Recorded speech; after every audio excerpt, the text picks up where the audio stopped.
1815년 6월 뭐 어떤 일이 있었는지 아무도 모르시죠? 까마득한 옛날이니까.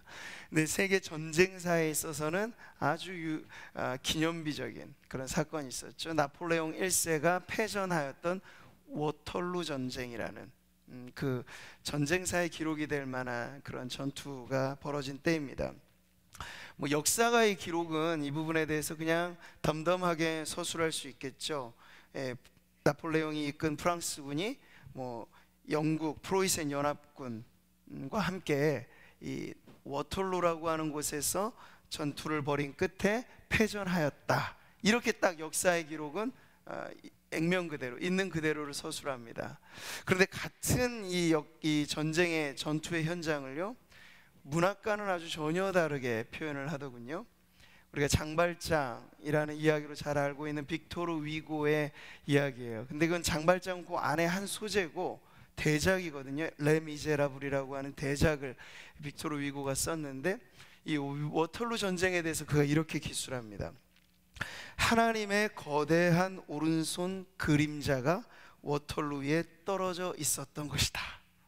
멋지지 않나요? 신학자가 아니라 문학가가 이렇게 글을 썼단 말이에요. 계속 이어서, 그렇기 때문에 사람들의 머리는 공포로 인해 수그러졌다. 영웅들이 두려움에 떨며 뒷걸음질 친 것도 이러한 까닭에서였다. 워털루 전투 속에는 풍운 이상의 것, 유성과 같은 것이 있었다. 바로 하나님이 지나가신 것이다. 정말 아멘 하고 싶은 소설 이야기인데요, 좀 이렇게 이걸 문학적이면서도 신앙적으로 표현할 수 있을까? 우리는 사실 우리가 성경을 공부하고 또 신학까지 공부하고 하면서도 세상을 바라보는 우리의 안목이 이렇게 열려있지 못할 때가 많아요. 그러니까 우리는 여전히 하나님은 그냥 교회 안에서만 통용되는 이름으로 생각할 때가 많다는 거죠. 근데 전혀 그렇지 않죠. 온 우주 만물의 창조자, 역사의 주관자가 바로 우리의 믿는 바 하나님이십니다. 아멘. 그러니까 우리는 뭐 경제 흐름, 정치의 흐름, 세계사적인 흐름, 역사의 무대에는 뭐 트럼프가 지금 막 이렇게 일어나서 일을 하시고 뭐 여러 가지 우리 정치 지도자들이 있잖아요. 근데 그 무대 위에 하나님이 세워주신 사람들일 뿐이고 배역이 다 제각기 달라요. 그러나 그 모든 배역들을 통하여서 역사 그 자체를 움직여 가시는 분은 역사의 주관자이신 하나님이신 줄 믿습니다. 그 믿음을 가지고 우리가 바라보면요, 비록 어두운 터널을 통과하는 것과 같은 암울한 시대에도 우리가 기운을 낼 수 있죠. 아, 지금도 하나님은 살아계시다. 고통 가운데 계신 하나님. 누구나 다 가스실에서 그렇게 죽어갔던 유태인들 중에 절망을 끝으로 이 세상을 떠난 사람만 있는 게 아니고 이렇게 고백하는 사람도 있다는 거예요. 고통 가운데 계신 하나님, 여전히 살아계신 하나님. 우리가 피부로 느끼는 이 괴로움과 아픔과 역경을 다 이해할 수는 없어도, 그러나 우리의 믿음으로 말할 수 있는 건, 그래도 하나님은 선하시고 하나님은 인자하시고 이 고난의 끝에서 새로운 일들을 이루실 줄 믿습니다 하는 그 믿음이 오늘 저와 여러분의 믿음 되기를 바랍니다. 그래서 신문을 보실 때도 그냥 신문만 읽어내리면 배드 뉴스밖에 없잖아요. 이 세상에 좋은 소식이 어디 있어요? 근데 우리는 그렇게 읽어가면서도 한편에서는 기도가 나오는 거죠. 이 역사는 하나님이 주관자이시고 이 나라의 주인은 하나님이시고 청와대 대통령이 주인이 아니고 우리 하나님이 이 민족의 주인인 줄 믿습니다. 김정은이 아니고요, 하나님이 북한 땅을 다스리는 줄 믿습니다. 그러한 믿음을 가지고 우리가 정치를 바라보고 여러 가지 영역들을 바라보면 우리가 그제서야 참된 기도가 나오는 거죠. 중보의 기도가 나오는 거죠. 우리가 그 무너진 곳을 막아서면서 마땅히 하나님의 영광을 받으셔야 하는데 하나님께 영광을 돌리지 못하는 이 땅의 현실들을 볼 때마다 그 무너진 터 위에서 기도를 하는 거죠. 그게 바로 도고의 기도, 중보의 기도입니다. 지금도 우리가 살아가는 이 세상은 눈에 보이는 총탄이 빗발치는 전쟁의 와중에 있기도 하죠. 뭐 시리아 내전이라든지 예멘, 이런 내전이 끊이지 않는 이 시대를 우리가 살고 있습니다. 먼 나라 이웃 나라 이야기라서 우리에게 피부로 와닿지는 않지만 거기서부터 난민의 문제가 생기잖아요. 이 난민의 문제가 온 지구상의 여러 나라들의 부딪혀오는 현실의 문제가 되잖아요. 내전으로 인해서. 그것뿐입니까? 어디? 지금 90일간의 무혈전쟁이라고 불려졌던 미국과 중국의 이 관세전쟁, 무역전쟁, 이 경제전쟁 역시도 빗발치는 총탄은 없지만 정말 피를 말리고 한 나라의 운명을 쥐락펴락하는, 한 기업의 운명을 쥐는 그러한 전쟁이기도 합니다. 네. 그리고 가정 안에도 사실 전쟁 같은 일들이 끊이지 않죠. 부부지간에, 부모와 자식지간에. 그러니까 전쟁이라고 하는 건 우리에게 있어서 낯선 그런 사태가 아닌 겁니다. 근데 거기에 더하여 성도들은 어떠한 전쟁까지를 경험하면서 살고 있을까요? 영적인 전쟁을 우리는 치르면서 살고 있습니다. 우리가 지금 타고 있는 이 배는요, 유람선이 아니고요, 전투함입니다. 우리 구미상무교회는 이 규모에 걸맞게 우리는 항공모함이 되어야 할 줄 믿습니다. 크루즈호가 아니고요.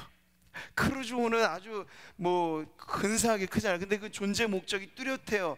여행을 위해서, 관광을 위해서 편안함을 제공하는 서비스가 그 크루즈호에는 아주 중요한 가치겠죠. 그러나 전투함은 틀려요. 전투함에서는 서비스를 기대해서는 안 되고요, 나가자, 싸우자, 이기자가 모토가 되는 거죠. 영적인 전쟁터에서 교회는 전투함과 같은 공동체여야 하겠습니다.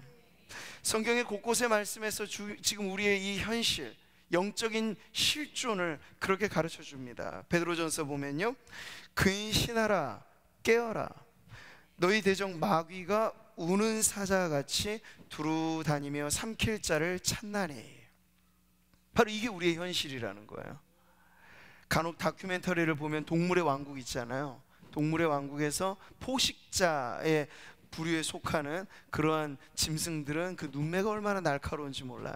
그리고 언제나 무리지어 다니는, 그러니까 약한 동물들은 무리를 지어서 자신을 보호하잖아요. 그 중에서도 이탈되고 연약한 어린 짐승을 꼭 노린다고요. 약점을 보면서 공격해오는 포식자를 그런 다큐멘터리를 통해서 보는데요, 지금 베드로 사도가 꼭 거기에 비유하고 있는 거예요. 마귀가 어떤 존재인지를 우는 사자처럼 굶주리고, 그래서 먹잇감을 찾아 두루 다니는 우는 사자에 지금 비유하고 있습니다. 그 공격 대상이 누구겠습니까? 이미 자신의 수중에 들어와 있는 비신자들에게 대하여서 크게 포효할 필요도 없어요. 마귀는 그가 공격하는 대상 아주 뚜렷하죠. 교회와 성도들입니다. 어떻게 해서든지 그 믿음에서 이탈되게 하고 실족하게 만들고 배교하게 만들고 그렇게 애를 쓰는 그 공격 대상, 마귀의 공격 대상은 바로 교회와 성도인데, 그 관계가 너무나 뚜렷하기 때문에 성경은 우리에게 말하는 거예요. 근신하여 있으라고. 이 세상 아무리 살기 좋아도 우리가 룰루랄라 하면서 유람하듯 살 세상이 아니고 근신하여 깨어 있어야 할 세상이라고 지금 가르쳐주고 있는 것이죠. 베드로뿐만 아닙니다. 사도 바울 역시도 우리의 살아가는 성도와 교회의 현실을 이렇게 말하죠. 우리의 씨름은 혈과 육을 상대하는 것이 아니요. 고대 레슬링에 지금 비유하고 있어요. 서로 뒤 엉겨 붙어서 진땀을 빼서 싸우는 싸움이잖아요. 지금 영적인 싸움을 이것에 비유하고 있다. 우리의 씨름이. 근데 그 양상이 뭐라고요? 혈과 육을 상대하는 게 아니에요. 그러니까 눈에 보이는 사람하고 싸우는 게 아니라는 거예요. 그러면 대상이 누굽니까? 통치자들, 권세들, 이 어둠의 세상 주관자들, 하늘에 있는 악의 영들이 우리가 싸워야 할 대상이라는 거예요. 여기 지금 누구 어떤 정치 지도자 한 명을 겨냥해서 하는 말이 아니고요, 그 통치의 거대한 힘의 세력 있잖아요. 지금도 우리는 그렇지 않습니까? 현대화되면 될수록 반기독교적인, 비기독교적인 문화가 곳곳에서 얼마나 팽배합니까? 그러니까 동성애 문제는 단순히 문화적인 문제가 아닌 거예요. 영적인 싸움인 거죠. 하나님의 창조의 질서를 어그러뜨리고 그것이 개인의 인권으로 미화되면서 그렇게 선진국을 중심으로 퍼져나가는 이 동성애 문화는요, 그건 단순히 문화의 문제가 아니고 인권의 문제가 아니고 우리가 영적으로 치러야 될 싸움의 문제라는 거예요. 하나님의 하나님 되심을 짓밟고 무너뜨리려고 하는, 인간을 비인간화시키는, 남자와 여자의 구별을 없애버리는 그러한 마귀의 전략이 바로 이런 곳에 스며 있는 것이죠. 근데 그것을 우리는 TV 드라마를 통해서 보는 거예요. 영화를 통해서 보는 거예요. 책을 통해서 보는 거예요. 근데 우리에게 보여지는 이 영적인 전쟁의 양상은요, 겉포장이 절대 뿔 달린 마귀로 등장하지 않는다는 거예요. 현대사회에서는 아주 매끈하고 아주 멋있고 아주 근사한 포장을 하고 우리에게 오니까 식별하기가 여간 어려운 게 아니에요. 그가 깨어 있어야 하는 거죠. 영적으로 깨어 있어야 이 시대의 조류, 이 시대를 지금 뒤덮고 있는 유행 같은 그 속에서 하나님이 기뻐하시는 것과 하나님이 싫어하시는 것에 대한 분별을 통해서 우리가 무엇을 대적해야 하는지를 명확히 볼 수 있는 것이죠. 자, 그러므로 말씀은 계속 이어집니다. 하나님의 전신갑주를 취하라. 이 영적인 전쟁터에서 우리가 살아남기 위해서도 우리 자신이 머리부터 발끝까지 전신갑주에, 전신으로 이 무장한 군사로 깨어있으라고 말하고 있는 것입니다. 이 편지의 수신자가 그냥 일개 어떤 이 특별한 부류의 선교사, 목회자가 아니에요. 에베소에 있는 성도들 모두에게, 그 이후에 오고 오는 모든 교회의 성도들에게 지금 이 편지가 쓰여지는 거예요. 메시지가 전해지고 있는 것이죠. 우리가 하나님의 전신갑주를 입어야 할 필요는 우리가 살아가고 있는 이 삶의 현장이 눈에 보이지 않는 영적인 대적들과 싸워야 하는 전쟁터이기 때문이라. 바로 그것입니다. 자, 오늘 이러한 현실 속에서 오늘의 말씀도 우리들에게 가르쳐 주는 바는, 그래서 전쟁에서는요, 이기느냐 지느냐는 선택의 문제가 아니에요. 이겨야 살고 지면 죽는 것이죠. 전쟁은 그런 것입니다. 평화가 주어지는 것에 전쟁은 조건은 하나예요. 이기면 평화가 있는 것이고요, 지면은 그 짐으로써 오는 것은 평화가 아니죠. 죽음이죠. 속박이죠. 나라와 나라 사이의 전쟁은 바로 그런 것이에요. 자, 어떻게 하면 우리가 이 전쟁 같은 일상, 그리고 영적인 전쟁터를 살아가면서 승리할 수 있을까에 대한 부분을 가지고 오늘 우리가 기도의 제목을 찾았으면 좋겠습니다. 잠언에 이런 말씀이 있어요. 지혜로도 못하고 명철로도 못하고 모략으로도 여호와를 당하지 못하느니라. 싸울 날을 위하여 마병을 예비하거니와 이김은 여호와께 있느니라. 네, 전쟁에서 하나님 우리를 승리케 하시는 분입니다. 근데 그 승리가 어떻게 우리의 것이 되느냐, 오늘 모세가 르비딤 전투에서 보여준 그 기도의 그 답이 담겨져 있는 거죠. 자, 오늘 우리가 8절부터 말씀을 읽었습니다. 이 본 사건에 전개되어지는 연결고리가 있어요. 그런데 보세요. 8절 말씀은 그때의 아말렉이 와서 이렇게 말하잖아요. 그럼 그때란 언젠가요? 그 앞에 단락에 어떤 사건이 있는 거예요. 그 앞에 단락의 사건이 무엇이냐면 무리바와 마사라고 하는 지명의 유래가 되는 그런 사건이죠. 그게 무엇입니까? 자, 8절, 7절 말씀을 보시면 그가 그곳 이름을 마사 또는 무리바라 불렀으니 이는 이스라엘 자손이 다투었으며 또는 그들이 여호와를 시험하여 이르기를 여호와께서 우리 중에 계신가 안 계신가 하였음이더라. 그때에, 이 연결고리를 잘 보세요. 이게 아주 중요한 포인트입니다. 그러니까 아말렉이라고 하는 호전적인, 계곡에 살고 있는 그 당시의 종족이 말이에요, 왜 허구 많은 날 그때에 왔을까요? 그때에 쳐들어왔을까요? 여기 어떤 연결고리가 있다는 거죠. 그 앞선 사건, 그건 뭐냐면 출애굽한 지 얼마 되지 않는 시점이에요. 여전히 그럼에도 불구하고 이스라엘 백성은 결핍만 오면 불평했어요. 좋다가도 조그만 문제가 오면 하나님 앞에 불만을 토로하고 그들을 인솔했던 모세와 다투었습니다. 여기서도 마찬가지예요. 신광야를 떠나서 르비딤이라고 하는 곳에 지금 도달했을 때 마실 물이 똑 떨어졌습니다. 이 광야에서 허벌판에서 마실 물이 떨어진다는 건 아주 위급한 상황이면은 틀림없죠. 그런데 이 문제가 있자 이스라엘 백성의 태도는 예전과 같아요. 똑같아요. 17장 2절을 여러분 보시면 백성이 모세와 다투어 이르되 우리에게 물을 주어 마시게 하라, 다투면서 말을 하는 것이죠. 그래서 이 상황에 대해서 모세는 이렇게 말합니다. 어찌하여 너희가 여호와를 시험하느냐. 그래서 이 다투다, 시험하다, 이 문제 때문에 그 지명이 무리바, 마사라고 불려졌던 거예요. 4절에 보면 모세가 하나님께 부르짖죠. 이 백성이 조금 있으면 내게 돌을 던지겠습니다. 그만큼 지금 상황이 아주 험해지고 있는 상황인 거죠. 물론 하나님께서는 이 문제를 해결해 주셨습니다. 반석을 치게 하셨고 그 반석에서 물이 나와서 그들이 마실 물을 공급받았죠. 그런데 문제가 그걸로 끝나진 않은 거예요. 명확히 지금 이스라엘 백성은 출애굽시켜주신 하나님 앞에 마땅히 해야 할 믿음의 반응을 보여주고 있지 않습니다. 불신앙이라고 하는 죄를 짓고 있는 거죠. 그러니까 하나님을 시험한다는 건 이들에게 있어서는 불신앙의 죄였습니다. 아니 10가지 그 기적을 통하여 애굽에서 구출해내신 하나님 아니세요? 홍해도 갈라서 그들을 건져내신 하나님 아니세요?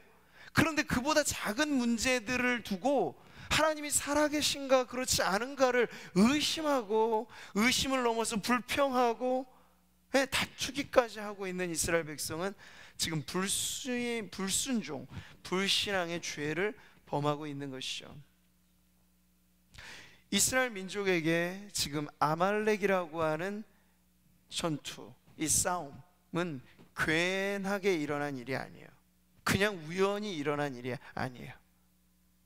그들의 범죄한 사건 이후에 하나님의 심판과 또 하나님의 그 살아계신 하나님께서 그들을 다루시는 방법으로서 그들에게 이러한 문제가 찾아오게 된 것을 알 수 있죠. 이것이 똑같이 일어난 사건이 있습니다. 훗날 여호수아가 이끄는 그 군대가 말이죠, 가나안 땅에 들어갔을 때 첫 관문이 무엇이었습니까? 여리고성이잖아요. 근데 여리고성을 돌면서 하나님의 방법대로 하나님의 말씀대로 승리하였습니다. 자, 그런데 하기 전에 이미 하나님께서 하신 말씀이 있죠. 너희가 전리품을 가지고 죄를 짓지 말아라. 이 싸움은 하나님이 승리하게 해주신 싸움이니 모든 것을 하나님께 영광을 돌리라고 이미 말씀하셨는데 그들이 승리의 분위기에 도취된 나머지 그 명령을 소홀히 여기는 우를 범합니다. 많이도 아니에요. 한 사람, 아간이라고 하는 그 한 사람이 하나님의 명을 어기고 전리품을 인마에 포켓한 거예요. 탐나는 그 외투 보면서 미혹되고 현혹되어서 그것을 자신의 소유로 삼는 죄를 범했죠. 많은 것도 아니에요. 그런데 여러분, 그 일로 인해서 어떤 사건이 이어서 벌어집니까? 아이성 전투에서의 참패가 벌어집니다. 자, 이 연결고리예요. 역사는 반복됩니다. 역사는 반복됩니다. 그 교훈을 잊어버리는 사람은 과거의 실수를 또 재생하는 거예요. 또 반복하는 거예요. 이스라엘 민족의 역사가 우리들에게 끊임없이 가르쳐주고 있는 건 바로 그 사실이죠. 불평하고 원망할 때 하나님의 징계를 받고, 사사기의 역사가 보여주는 그 패러다임은 수백 년간 똑같았어요. 하나님이 사사를 통해서 구출해 내셨는데 또 이스라엘 백성이 이방신을 섬기고 참된 신앙으로 하나님을 쫓지 않으면 또 이방 민족을 통하여서 그들이 압제당하는 하나님의 심판을 경험하게 되죠. 그리고 하나님 앞에 죽겠다고 아우성치면서 부르짖으면 하나님이 그들을 긍휼히 여기셔서 다시 돕는 사사를 세우십니다. 이게 계속 반복되었던 거예요. 자, 오늘 르비딤 전투의 이 시작은 바로 무관하지 않은 그들의 죄의 문제와 결부되어 있다는 것을 우리들에게 가르쳐 줍니다. 자, 그래서 우리는 사실 하나님 앞에 고난과 역경과 어려움의 문제에 깊이 헤아려 보지 않은 채 하나님을 원망할 때가 참 많지만, 물론 모든 문제를 우리는 죄 때문이야 그렇게 속단해서 말할 수는 없어요. 적어도 다른 사람들에게 경우에 해당돼서는요. 그러나 자신을 살필 때 있어서는 우리에게 찾아온 어려움과 문제들을 다루면서 우리를 아주 면밀하게 돌아봐야 됩니다. 하나님 앞에 내가 알고 혹은 모르고 범죄한 것은 혹 없는지 살펴보아야 할 때는 바로 고난이 올 때, 어려움이 올 때, 역경이 올 때입니다. 그래서 하나님 앞에서 하나님, 제가 지금 이 길을 바로 가고 있는 것입니까? 혹은 하나님 앞에 내가 실수하여 범죄하는 일을 저지르고 있는 것은 아닙니까? 하면서 자신을 돌아보고 성찰하고 회개할 것이 있다면 찾아내는 그러한 시기가 우리들에게 있어서도 매일의 삶 속에서 찾아온다는 거예요.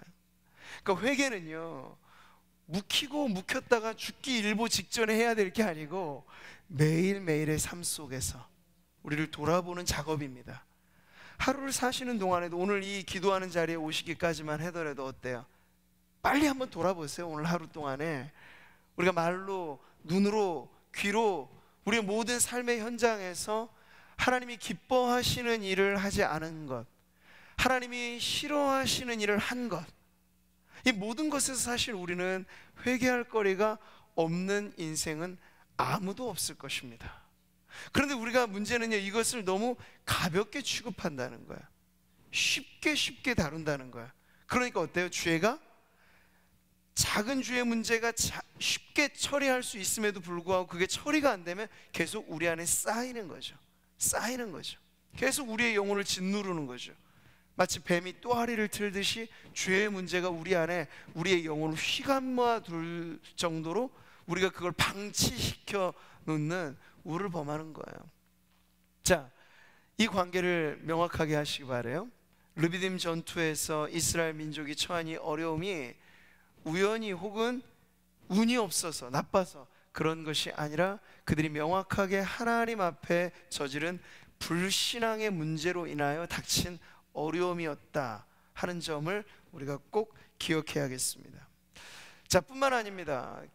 교회로서 우리 안에 여러 가지 많은 기도의 중요한 시점들이 있습니다. 특별히 교회가 변화의 시점에 있을 때 아주 예민하게 우리는 우리 자신을 살펴야 합니다. 겉으로 보아서는 우리 안에 좋은 흥겨운 잔치로 우리는 위임식을 치르고 추대식을 마치고 하였습니다. 그런데 영적인 시각에서 이것을 보세요. 이 중요한 예민한 변화의 시기에 마귀는 우리를 공격하기 아주 좋은 시기라고 생각할 겁니다. 저는 그것이 깨달아지더군요. 위임식 이후에도 곳곳에서 그런 위기감들을 느끼게 할 만한 문제들이 깨달아졌어요. 정말 지금 더 깨어서 기도해야 될 때구나. 그냥 좋다고 흥에 겨워서 잔치집 분위기만 이어갈 것이 아니라 안으로는 자신을 살피고 우리 상모교회가 새로운 한 세기를 열어가는 데 있어서 이 중요한 시기에 기도를 통하여 산고를 경험하면서 하나님 앞에 더 깨어 기도해야 될 때이구나 하는 것을 알게 되는 거예요. 우리의 믿음의 선조들이 눈물 없이 오늘 우리가 이 자리에 있는 것이 아니었는데 정말 척박한 토양을 닦고 이곳에 지금 이 주변에 인구가 이렇게 밀집해 있고 도시가 타운이 형성되기 이전에 허벌판이었을 그때 우리 믿음의 선조들, 우리의 믿음의 부모들이 얼마나 눈물겨운 기도를 하였겠어요. 그래서 우리가 이 터 위에 아름다운 교회가 세워졌고 이 터 위에 우리가 지금 서 있는 것이잖아요. 근데 다음에 넘어가는 길목에 있어서 우리 역시도 기도의 대가를 지불하고 하나님 앞에 더 깨어서 기도해야 다음 세대로 이 신앙이 계승되어질 바로 그때라는 거예요. 겉으로는 우리 안에 즐거움과 기쁨과 나눔이 있지만 또 안으로는 깨어서, 그래서 한 손에는 느헤미야 시대에 그랬잖아요. 이 외적들이 쳐들어오니까 성벽을 재건하면서 한 손에는 연장을 쥐고 한 손에는 무기를 쥐고, 이게 바로 영적인 삶을 살아가는 비결입니다. 그래서 우리 안에 늘 깨어 방비하여 기도로 이 영적인 전쟁에서 승리해야 할 때임을 잊지 마시기 바랍니다. 자, 이제 9절로 이어지는 모세의 병법이 나오죠. 손자의 병법이 있었다면 오늘 성경에는 모세의 병법이 나옵니다. 모세는 재빨리 이 상황을 캐치했어요. 이게 무슨 문제인지를. 아마 하나님께서 모세에게 깨닫게 해주신 바가 있었을 겁니다. 그래서 지금 9절에 모세가 이렇게 말하죠. 여호수아에게 우리를 위하여 사람을 택하여, 그러니까 여호수아의 손에는 정의 부대를 맡기고 내려보냈습니다. 그래서 아말렉과 싸우라. 그리고 모세는 어떻게 결단합니까? 내가 하나님의 지팡이를 손에 잡고 나는 산 꼭대기에 오르겠다.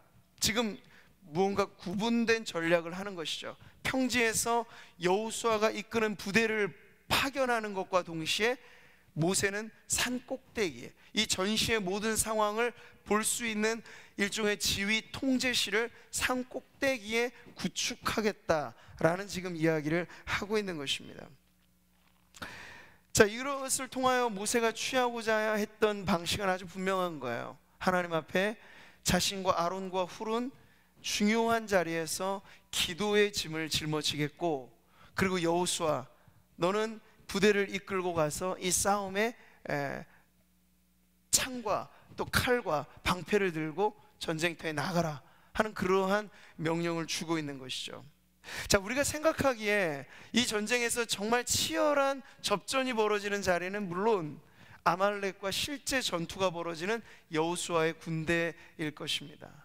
그럼 그런 관점을 생각해보면 모세가 지금 몸을 사리고 있는 걸까요? 위험한 현장에 자신은 쏙 빠지고 그걸 그냥 구경하듯이 지켜보면서 자신을 보호하기 위해서 산꼭대기에 올라갔을까요? 그것이 아니죠. 모세는 이 싸움의 관건이 이미 무엇이 중요한지를 안 거예요. 하나님 앞에 이 싸움을 기도로 승리해야 한다는 사명을 그는 안고 산으로 올라간 것이죠. 자, 우리는 흔히 선교지라든지 어떤 중요한 사역의 현장을 영적인 최전방이라고 말을 합니다. 일면 맞습니다. 무슬림이 에워싸고 있는 이슬람 국가에 들어가서 선교를 하는 선교사님 영적인 최전방에 있는 거 맞죠. 근데 우리는 적잖이 그러한 구분법을 하면서 우리 자신은 후방에서 그냥 편안하게 군생활하는 그러한 군인으로 우리를 생각하기 쉬워요. 근데 그게 아니란 말씀이죠. 영적인 전쟁은요, 이미 전방과 후방의 개념이 없어요. 전후 좌우에서 사실은 마귀의 공격은 몰려오기 때문에 미전도 종종만이 영적인 최전방이 아니고요, 우리가 살아가는 이곳, 특별히 기도로 싸움을 이어나가는 성도들의 기도하는 그 현장이야말로 가장 치열한 전쟁의 자리라고 하는 것을 오늘 모세는 보여주고 있습니다. 자, 영적인 최전방은 어디라고요? 기도하는 자리. 기도하는 자리가 싸움의 결판이 나는 자리예요. 기도에 우리는 이기면 우리의 삶의 승리를 누리는 것이고요, 기도하는 시간에 지면요, 우리의 삶도 무너지게 되어 있다는 거예요. 그래서 기도는 그냥 어떤 우리의 취미 생활처럼 해나가는 문제만이 아니라 아주 치열한 싸움의 한 표현이 될 수 있는 거죠. 그러니까 가만히 편안한 상태에서 기도를 하실 때 한번 생각해 보세요. 우리가 늘 동일한 컨디션에서 영적인 온도를 유지하면서 기도가 어디 쉽습니까? 어려워요. 기도가 그만큼 영적으로 예민하게 깨어 있어야 수행할 수 있는 강력한 무기이기 때문에 마귀는 어쨌든 어찌하든지 간에 우리가 기도에 깨어있지 않도록 방해를 할 것이고요. 그러니까 기도하는 그 시간 자체가 깨어있느냐 마느냐, 그게 이기느냐 지느냐의 싸움이 바로 그 자리라고 하는 것이죠. 2015년에 개봉된 영화 중에 워룸이라는 영화가 있었습니다. 풀어서 말하면 전쟁실 이런 거죠. 이 기독교 영화로서 그때 많은 좋은 호응을 얻었던 영화이기도 합니다. 거기 주인공이 리즈라고 하는 여자가 있고요, 톤이라고 하는 남자, 부부지간이에요. 그런데 둘 사이가 너무 안 좋아요. 남편이 외도하고 그 가정을 돌보지 않고 늘 싸움이 끊이지 않는 집안이에요. 물론 명목상 그리스도인의 가정이기도 하였죠. 그래서 이 여인은 남편의 이러한 불륜 내지는 이런 가정의 소홀한 문제로 인해서 늘 답답해하면서, 근데 옥신각신하면서 서로 싸움이 끊이지 않는 집안이었어요. 자, 그런데 부동산 중개 일을 하였던 리즈라고 하는 여인이 고객으로 한 노부인을 만납니다. 클라라 부인이라고 하는 할머니를 만나요. 그래서 자신의 이러한 사연을 좀 이야기하게 되었죠.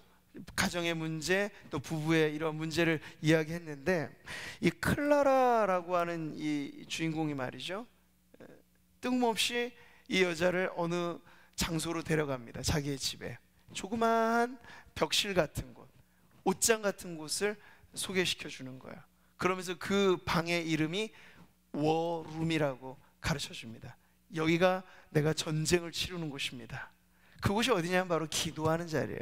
골방, 우리가 말하는 골방이죠. 거기에 보니까 포스트잇으로 갖가지 기도의 제목들이 있어요. 성경책을 두고 그 무릎을 꿇고 아주 좁은 공간이에요.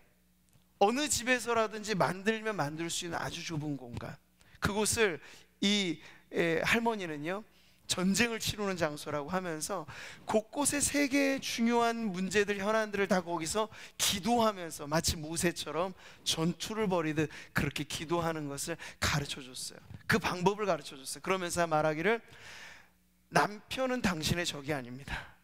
그 남편을 붙잡고 싸워서 될 일이 아니고, 그 남편을 그렇게 만드는 배후의 악한 세력을 대적하고 싸우십시오. 그게 영적인 전투입니다. 그 방법을 가르쳐 줬어요. 그것을 알고 나서 이 리즈라고 하는 여주인공이 자신의 집에도 이와 똑같이 조그만 벽실을 개조해서 워룸을 만듭니다. 기도하는 방, 전투하는 방을 만들죠.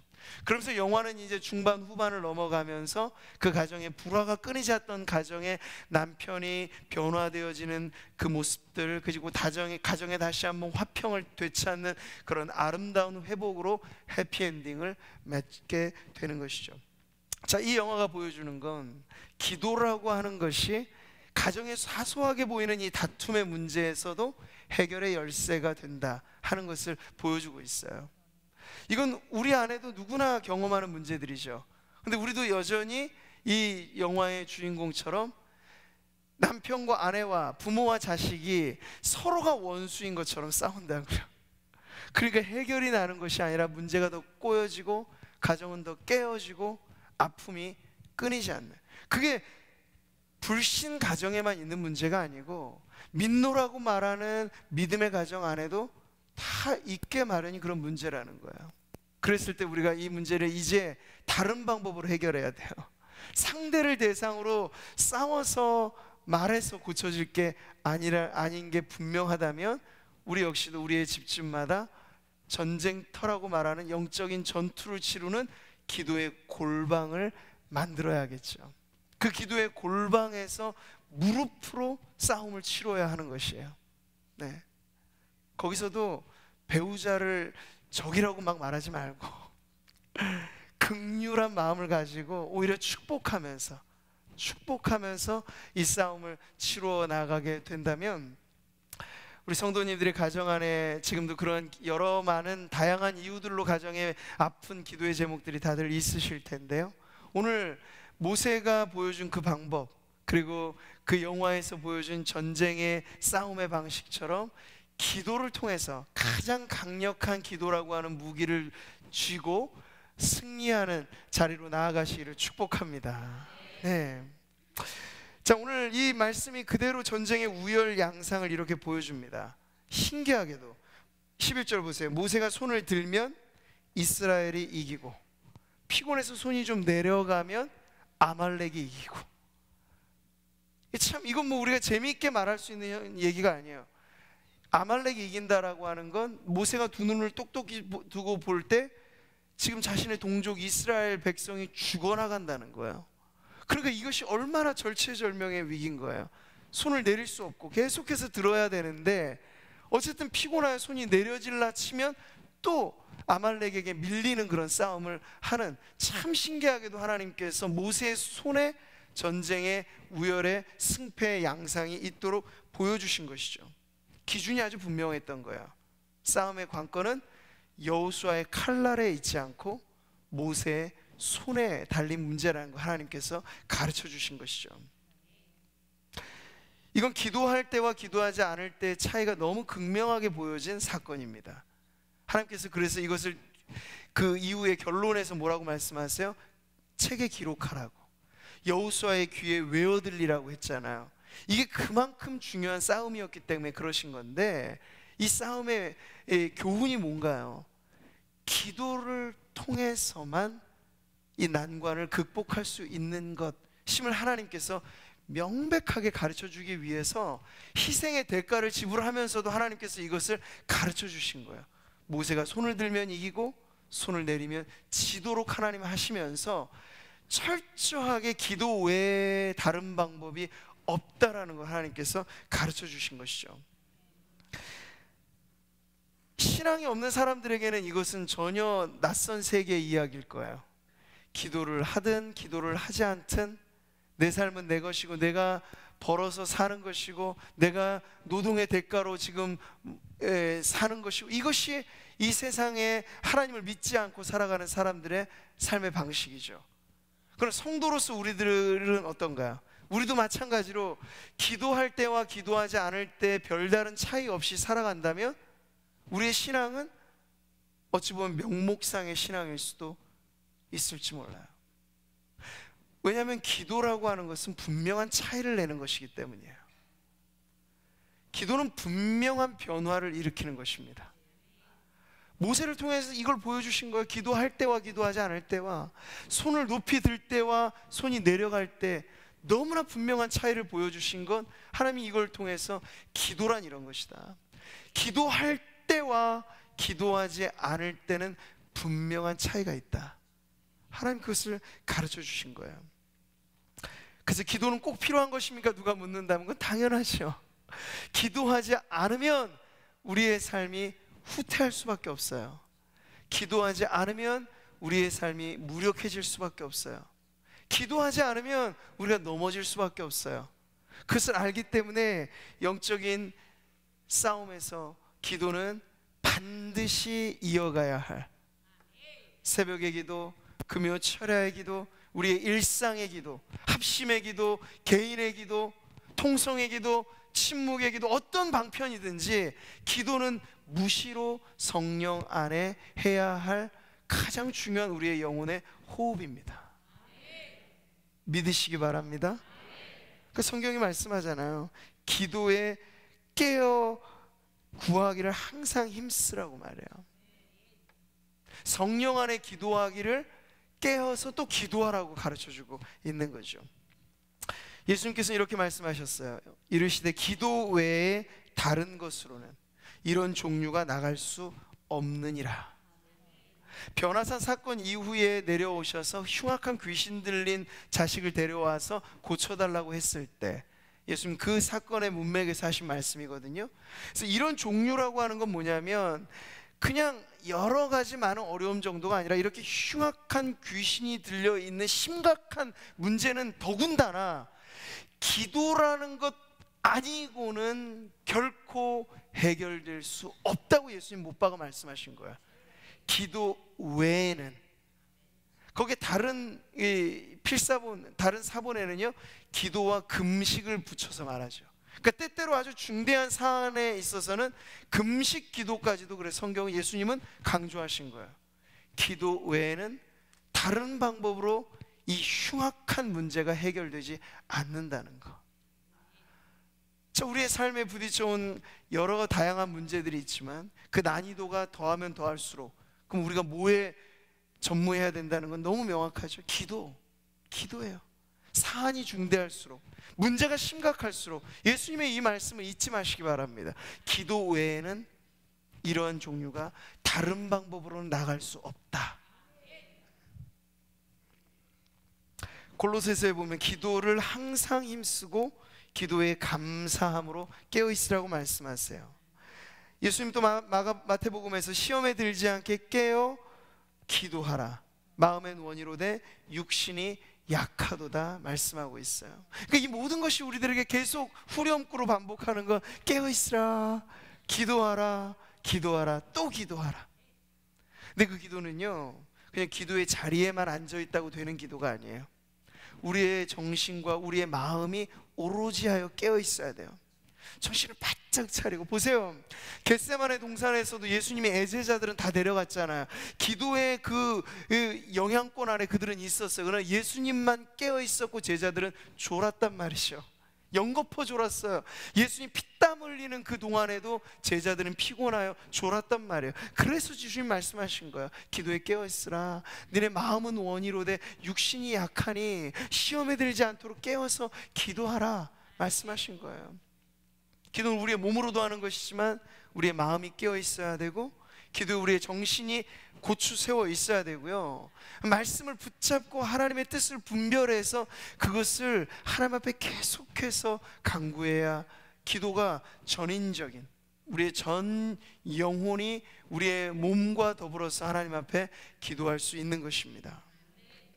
자, 모세의 손, 여호수아의 칼, 이것이 환상적인 조화를 이루어서 결국에 아말렉과의 전투에서 승리하는 자리로 나아가게 되죠. 원인 없는 결과는 없습니다.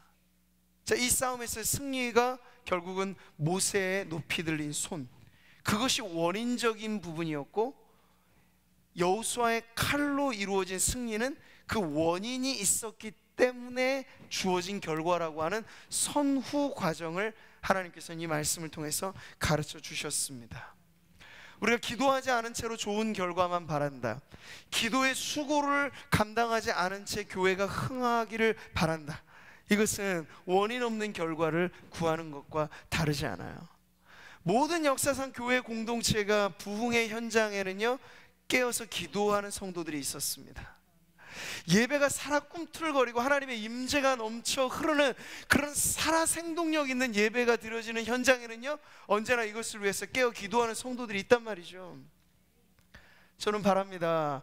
주일에 예배를 사모하는 성도들이, 누군가는 개인적으로든 목장에서든 뜻을 맞는 성도들이 토요일날 우리 예배당에 나와서 예배에 시간을 두고 기도하는 성도들이 일어나기를, 그 일의 주인공들 되시기를 축복합니다.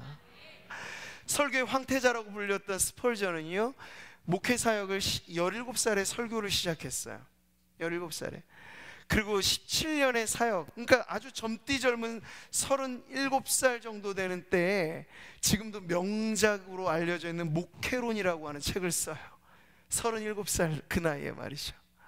근데 스펄전은요, 자신의 말씀 사역의 성공, 그리고 목회 사역의 성공의 그 원인을 자신의 입담에 두지 않더라고요. 누군가 목회 성공의 비결을 물어왔을 때 그는 가만히 그들을 데리고 어디론가 데려갑니다. 그 예배당의 지하로. 그 지하로 왜 들어가나 봤더니 웅성웅성하는 소리가 멀리서 들려요. 가까이 가봤더니 그곳은 다름 아닌 성도들이 깨어 기도하는 자리였습니다.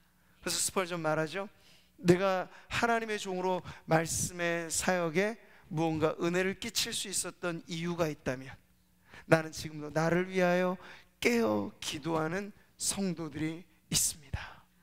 그게 자신의 비결이라고 가르쳐 주는 거예요. 저는 바랍니다.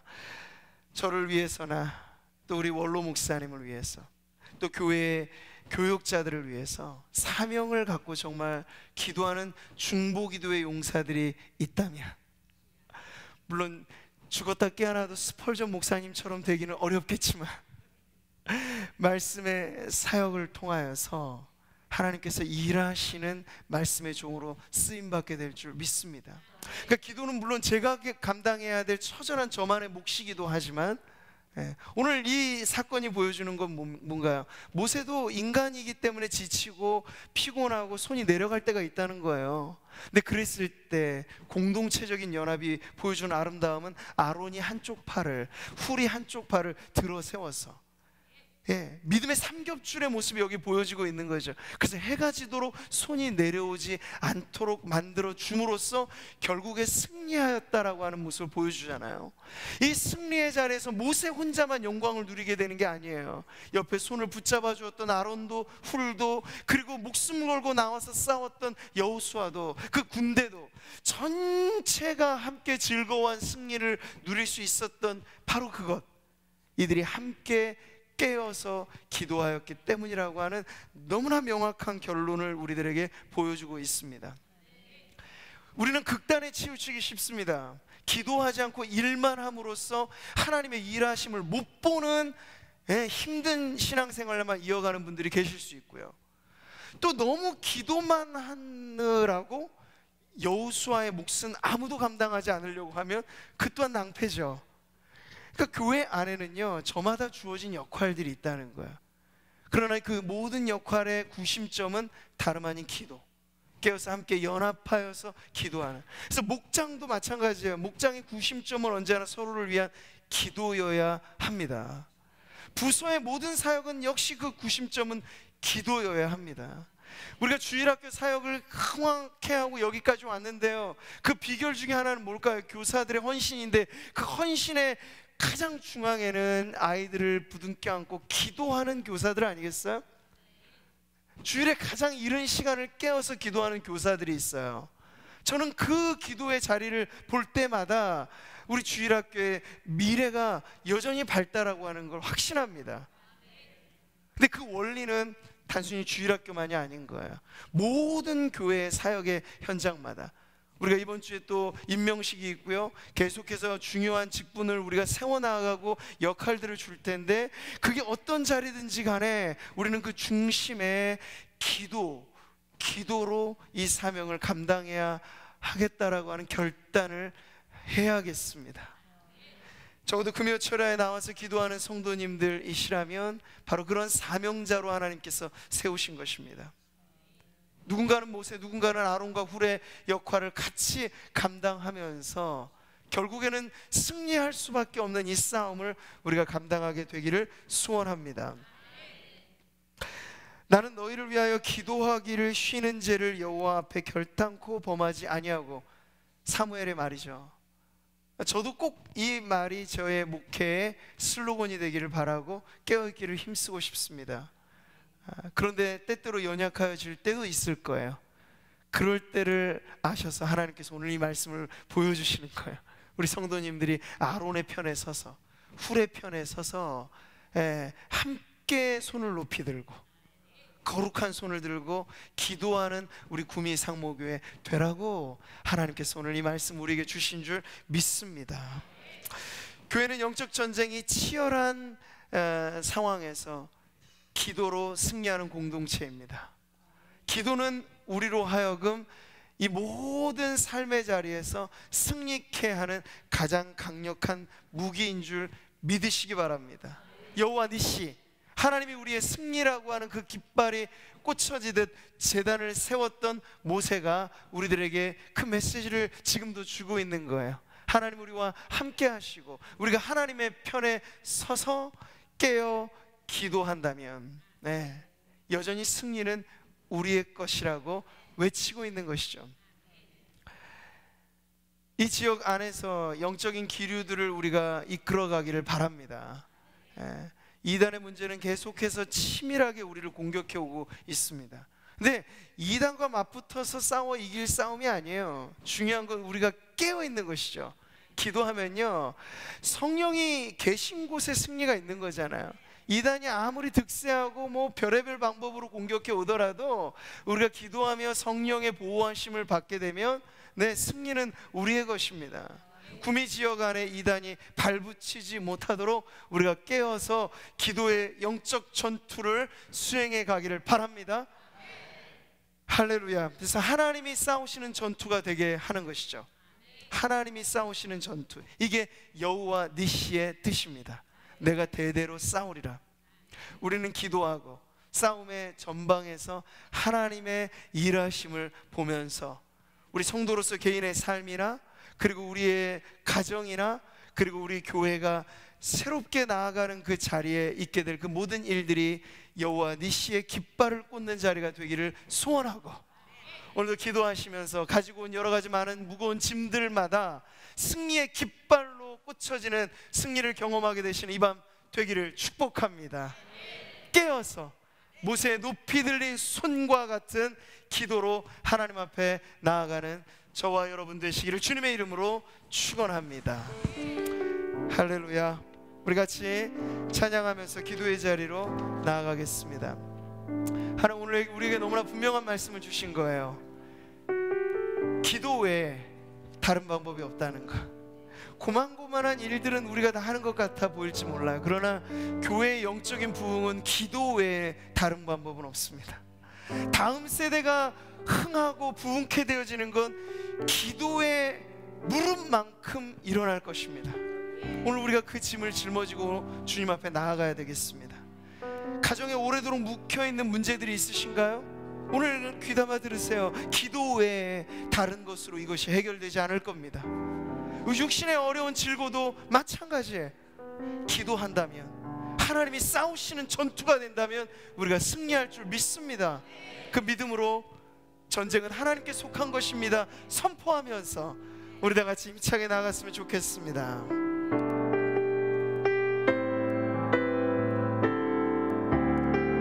할렐루야. 세상의 유혹 시험이 내게 몰려올 때 나의 힘으로 그것들 모두 이길 수 없네. 거대한 폭풍 가운데 위축된 나의 영혼 어찌할 바를 몰라 헤매이고 있을 때 손을 높이 들고 주를 찬양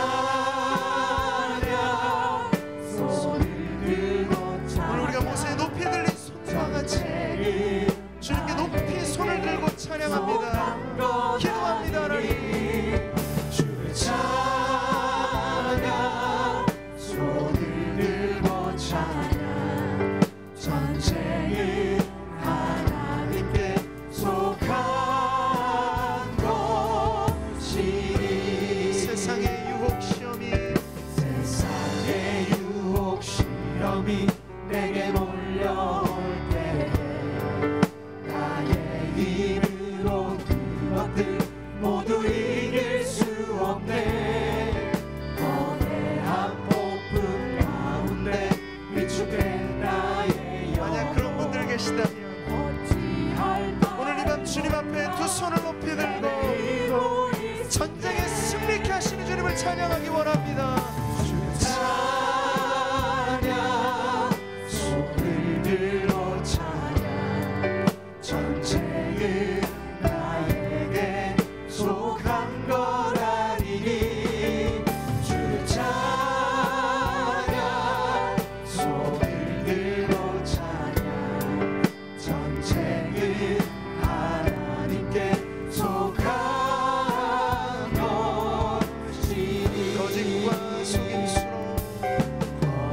거짓과 속임수로 하나님 우리가 그런 세상에 살아갑니다. 어디로 갈지 몰라 머뭇거리고 있네.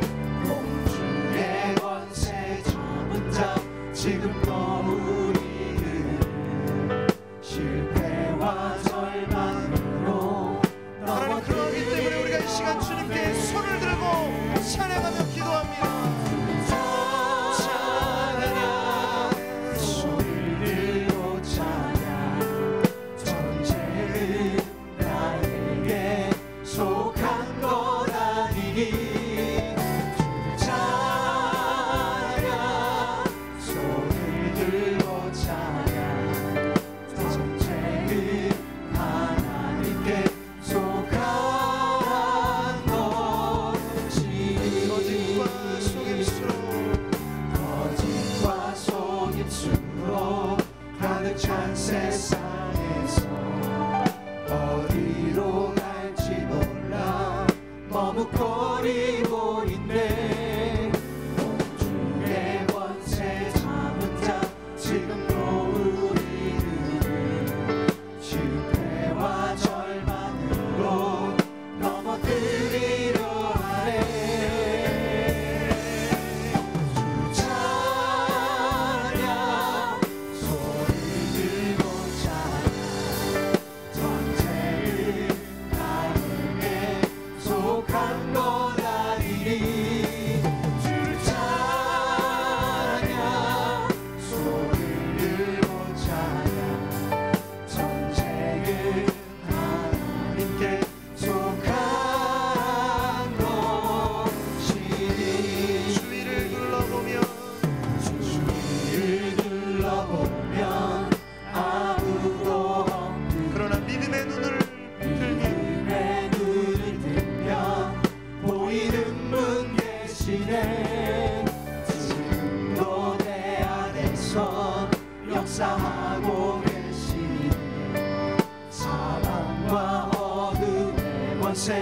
물리치신 예수님 할렐루야 주를 찬양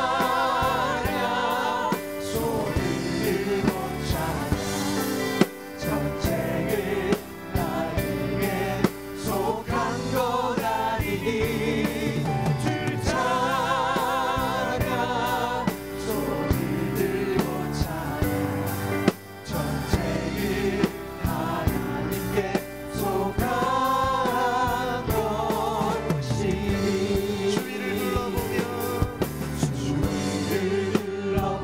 때론 우리의 삶에 우리를 돕는 이 없다고 여겨질 때 있습니다. 그러나 그때 믿음의 눈을 들고 보세요. 하나님이 지금도 우리와 함께 하십니다. 노래 안에서 역사하고 계시니 사망과 어둠의 권세 물리치신 예수님 할렐루야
같이 한번 기도하겠습니다. 손을 들고 기도하시는 것이 좀 힘드실 수 있어도 한번 모세처럼 우리가 한번 손을 들고 기도했으면 좋겠어요. 하나님, 제가 손을 높이 듭니다. 하나님이 내 삶의 주인 되심을 고백하며 내 손을 듭니다. 하나님, 제 손이 주님 앞에 들려지면 하나님이 내 삶의 주인 되시고 나의 모든 삶을 다스리고 통치하시는 이가 하나님을 이심을 고백하는 손이오니 받아주시옵소서. 모세처럼 하나님, 우리가 주님께 기도합니다. 전쟁을 방불케 하는 우리의 삶에서, 가정과 일터와 우리의 모든 삶의 문제 속에서 하나님 승리하게 하시는 은혜를 누리게 하여 주시옵소서. 하나님, 이기는 기도로 주님 앞에 나아가게 하여 주시고, 지금도 우리를 두렵게 하며 염려케 하며 걱정케 하는 이 모든 문제들 앞에 하나님 우리에게 주시는 승리를 경험하게 하여 주시옵소서. 아말렉과 같이 우리를 공격해오는 사단의 모든 공격과 우리의 모든 유혹 앞에서 하나님 우리가 승리하게 하여 주시옵소서. 승리하게 하여 주시옵소서. 우리가 하나님 앞에 주님의 이름 부르며 기도하겠습니다. 주여, 할렐루야. 아버지 하나님, 이 시간 우리가 주님 앞에 기도합니다. 손을 들고 하나님 앞에 기도합니다. 하나님, 모세가 손을 들면 이기고 손을 내리면 하나님 지게 되었던 그 싸움, 참 이상하게 보이는 그 싸움, 라는 것을 통하여서 전쟁은 하나님께 속한 것임을 가르쳐 주셨습니다. 하나님, 우리의 삶에서 하나님, 우리 부지불식간에 승리되는 이런 모든 역적인 싸움들, 우는 사자와 같이 삼킬 자를 찾는 그 마귀의 공격 앞에, 그 괴계 앞에 하나님 우리가 모른 채 넘어지지 않게 하여 주옵시고, 실패와 절망에 가두어지지 않게 하여 주옵시고, 무력해지지 않게 하여 주옵시고, 하나님 우리의 손을 높이 들고 주님 앞에 아르고 간구하오니 우리의 삶의 주인 되신 하나님, 전쟁에 우리를 능하게 하시고 승리케 하시는 그 하나님의 역사로 말미암아 우리도 승리하게 하여 주옵소서. 우리의 삶의 자리자리마다 여호와 니시의 깃발이 꽂히기를 원합니다. 승리의 깃발이 꽂히기를 원합니다. 우리를 위하여 싸우시는 하나님을 우리가 바라봅니다. 하나님이여,